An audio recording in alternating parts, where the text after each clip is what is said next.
What's up, guys? Move Athletics here again. We got Amy, we got Doc Raj, and we've got this really confusing looking board. Don't worry about that. We're going to go one by one over each of these. This is the mechanism of injury, how you hurt your back, right, for low back pain. So we're going to look at this one here up front, so forget everything else. This is sustained loading, right? Think of this, right? This is the load. This is the time, right? This is your tissue tolerance. So if you hit this line, then you're going to have pain, right? This area in here is safe, and this is how much load you have. So think of it this way.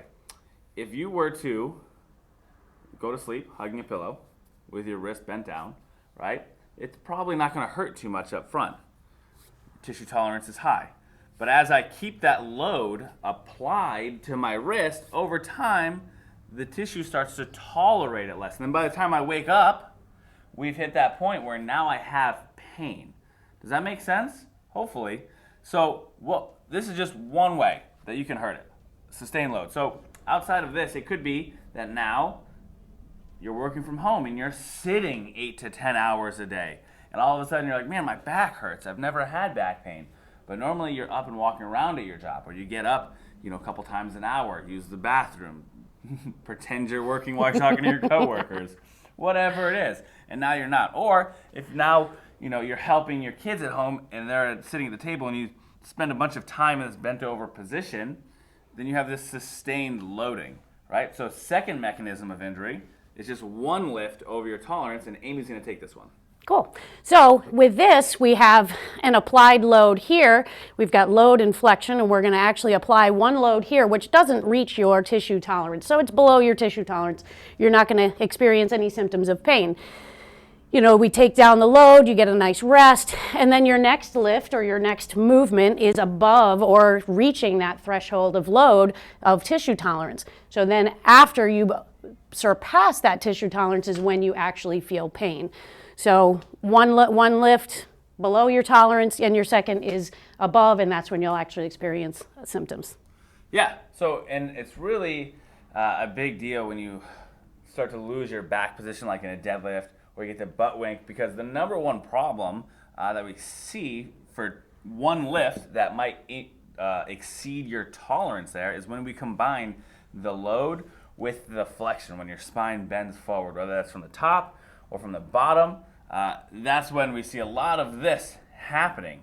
So don't do that.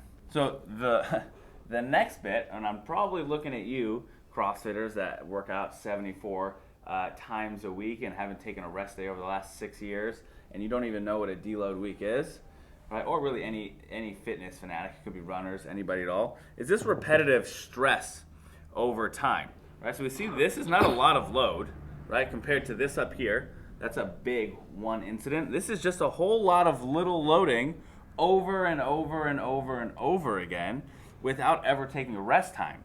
So as we do that, again, our tissue tolerance starts to drop down progressively until we hit failure, right? Because you don't have enough recovery. So we really need to be planning that recovery in there so we can mitigate this risk here. So if you're always battling an injury, you're always battling an ache, you're always battling a pain, but you're also always just trying to be as active as you possibly can, or you can't miss one single day running, then that might be your issue, and we need to talk about how to manage that load. So this brings us to sort of our optimal activity or exercise programming, which would be, a moderate amount of load repeatedly over here. We have like about 5 days here of training or activity at a moderate level, which doesn't reach your tissue tolerance. You give yourself a nice little rest, your tissue tolerance comes down, you're able to recover, and then as you go back to training, increasing your load, your tissue tolerance rises and starts to drop again as you repeat those training days. So your optimal, you should really give yourself proper recovery time along with progressive loading.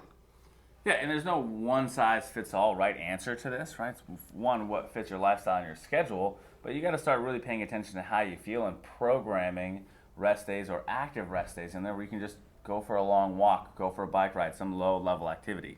And we see this all the time. Your tissue tolerance drops down as that loading continues. And then as soon as we have a rest period, that tissue tolerance shoots back up and you get the recovery.